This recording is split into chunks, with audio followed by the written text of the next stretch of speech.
नमस्कार फ्रेंड्स, मेरा नाम है डॉक्टर जयवीर शाह और आपका स्वागत है learn pattern on YouTube channel पर। आज की इस वीडियो में हम बात करेंगे एमसीक्यू नंबर 91 टू 100 के बारे में। तो आप सोच रहे होंगे कि यहाँ पर तो 31 है, तो 91 टू 100 कैसे।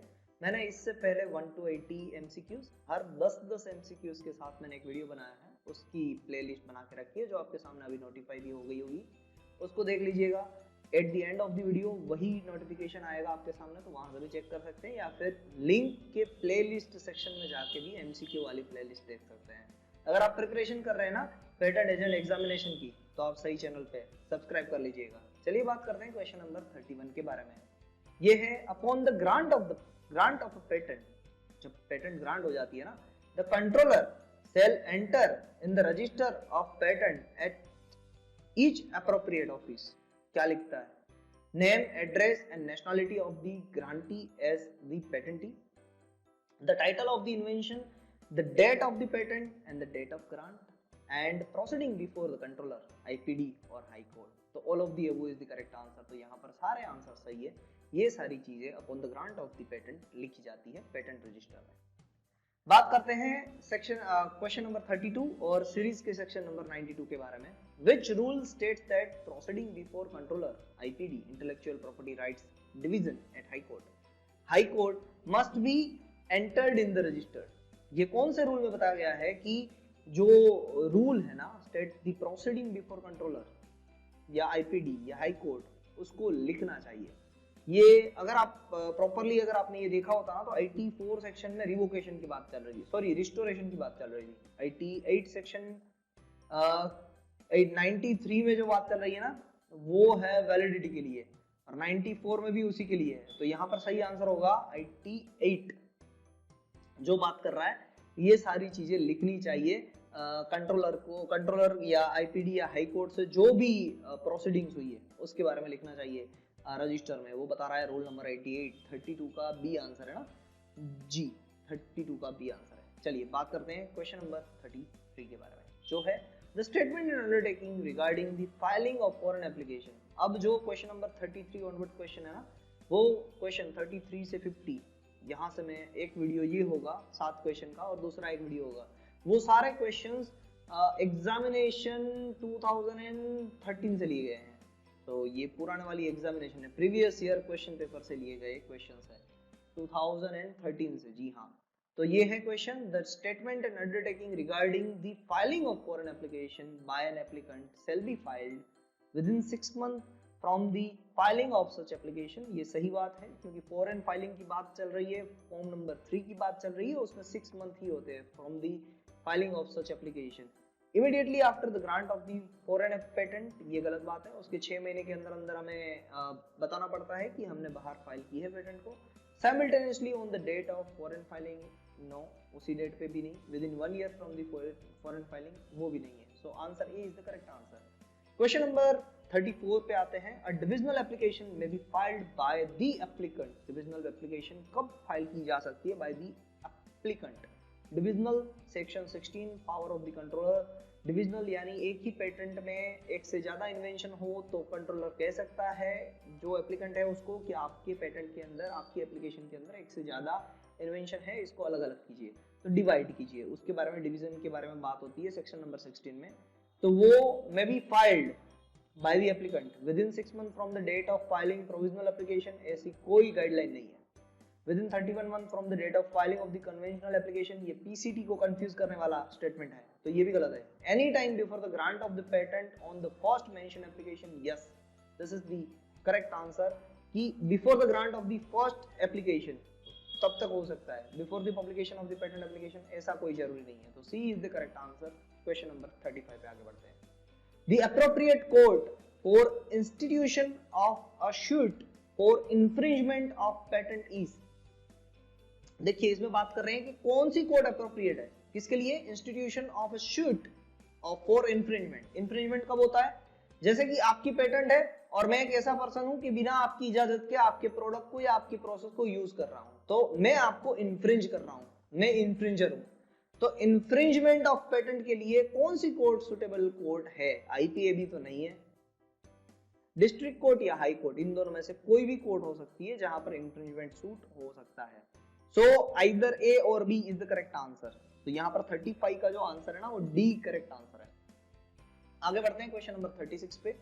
Information relating to an unpublished patent application filed at patent office can be obtained by any person। देखिए इसमें बात क्या हो रही है कि आपने कोई एक पेटेंट फाइल की है पेटेंट ऑफिस के अंदर और उसका पब्लिकेशन अभी तक नहीं हुआ है। उस केस में क्या होगा उस पेटेंट का, कोई भी पर्सन उसको ऑब्टेन कर पाएगा क्या? Immediately after filing the application कोई उसको ऑब्टेन कर लेगा? नहीं हो सकता है। On a payment of prescribed fees, prescribed fee देके निकाल सकते हैं क्या उस पेटेंट को? नहीं निकाल सकता। जब तक पब्लिश ही नहीं हुआ है तो उसको निकाल नहीं सकता है। By physical inspection of the file at the patent office नहीं हो सकता है भाई ये साइड। और none of the above is the correct answer. जो पब्लिश नहीं हुआ है उसको रिकॉर्ड में रखना ही नहीं है। चलिए 37 पे आते हैं। When a patent is sought to be revoked on the ground of wrongful obtaining from the true and first inventor, when the patent is sought to be revoked, revoke हो गया है patent, on the ground of wrongful obtaining, किसी और ने obtain कर लिया था उसके बेसिस पे, from the true and first inventor, the controller may direct the patent shall stand amended in the name of the opponent। जी हाँ, डायरेक्टली उसको अमेंड कर देगा जो ओपोनेंट है उसके नाम पे, क्योंकि वो for true and first inventor है और जो पेटेंटी था उसने गलत तरीके से उस पेटेंट को हासिल किया था। तो फिर बी पॉइंट है direct the person wrongfully obtain to pay penalty to the true and first inventor. नहीं, ऐसा नहीं होता है, उस पेटेंट को ही उसके नाम पे कर दिया जाता है। Revoke the patent and ask the rightful inventor to apply afresh. नहीं, रिवोक भी नहीं किया जाता है, उस पेटेंट को ही ओपोनेंट के नाम पे किया जाता है। Direct the central government to pay compensation to the inventor. बोलो गवर्नमेंट सेंट्रल गवर्नमेंट को बोलेंगे कि कंपेंसेशन पे करो क्योंकि आपने ग्रांट किया था इसलिए? गलत बात है। ओके चलिए, तो ए इज द करेक्ट आंसर। आगे बढ़ते हैं क्वेश्चन नंबर 38 के बारे में। 38 में लिखा है when an application for a patent is published but not yet granted. Publish हो चुका है मगर ग्रांट नहीं हुआ है। Any person can oppose the patent application on the following ground. कौन से ग्राउंड पे एप्लीकेशन को ओपोज किया जा सकता है? Non payment of prescribed fees, non disclosure of financial asset by the applicant before the patent office, या the applicant has not provided an address of service, या फिर the invention is anticipated having regard to the knowledge of an indigenous community in South Africa. This is the opposition ground which is mentioned in the 25(2) section after the grant or या before the grant। यहाँ पर लिखा हुआ है published but not yet granted, ये बात है। तो जो पहले के A, B and C है ना वो सारी चीजें रिलेट कर रही है आफ्टर ग्रांट को, और ये जो चीज है ना वो 25(1) के अंदर भी ये ग्राउंड है। 25(1) के अंदर ये ग्राउंड है कि इंडिजिनियस कम्युनिटी को पास जो नॉलेज है उसके बेसिस पे पेटेंट नहीं बना सकते हैं। So that's why D is the correct answer of question number 38 और सीरीज के 98 क्वेश्चन के लिए। अब आ रहा है सीरीज का 99 क्वेश्चन और मैंने 1 to 50 बनाया उसमें 39। One of the following is not true। देखिए यहाँ पर लिखा हुआ है not true, इसको ध्यान में रखिएगा। In relation to a patent of addition, if the patent for the main invention is revoked, main invention revoke हो जाती है, the patent of addition may continue as an independent patent for the remaining part of the term of the main patent। तो ये तो सही है मगर यहाँ पर नॉट ट्रू है, ये तो सही है इसलिए इसको गलत कर देते हैं। Renewal fees to be paid to keep the patent of addition live if the main patent addition is revoked. ये भी बात सही है, तो वैसे तो गलत नहीं है ये, तो इसको भी गलत कर देते हैं। A patent of addition can be granted before the grant of the patent of the main invention. जी हाँ, ये बात गलत है। पेटेंट ऑफ एडिशन तभी ग्रांट हो सकती है जब मेन इन्वेंशन ग्रांट हो जाए। तो this is the correct answer as far as my knowledge is concern, और सही भी है यार। अब डी पॉइंट पे चलते हैं। The term of the patent of addition is generally less than the term of the patent for the main invention. ये क्या बात होगी? The term of the patent of addition is generally less than the term of the patent for the main invention. चलिए उसका less ही हो जाएगा ना क्योंकि उसके बाद में ही फाइल हुआ है, तो वहां से लेके इफेक्ट रहेगी ना, दैट्स व्हाई। वो भी बात सही है, इसलिए C is the correct answer in case of 39। अब चलते हैं सीरीज के 100 क्वेश्चन पे। ये सारे क्वेश्चंस मैंने आपको कहे 33 से जो 40 इस सीरीज में जो क्वेश्चन थे वो प्रीवियस ईयर क्वेश्चन पेपर से थे जो थे 2013 से, इंडियन पेटेंट एजेंट के पेपर से, और 40 क्वेश्चन भी है। identify the option in which both Ramesh and Suresh cannot be inventor as per the Indian Patent Act 1970. Ramesh and Suresh work for the identification of novel process in the laboratory. दोनों ने ideal process के लिए work किया है laboratory में. Ramesh finances, Suresh work for the identification of novel process in the laboratory. देखिए यहाँ पर रमेश फाइनेंस कर रहा है ना, तो वो इन्वेंटर कैसे हुआ? This is the correct answer कि ये Ramesh and Suresh can not be the inventor, ये इन्वेंटर नहीं हो सकते हैं.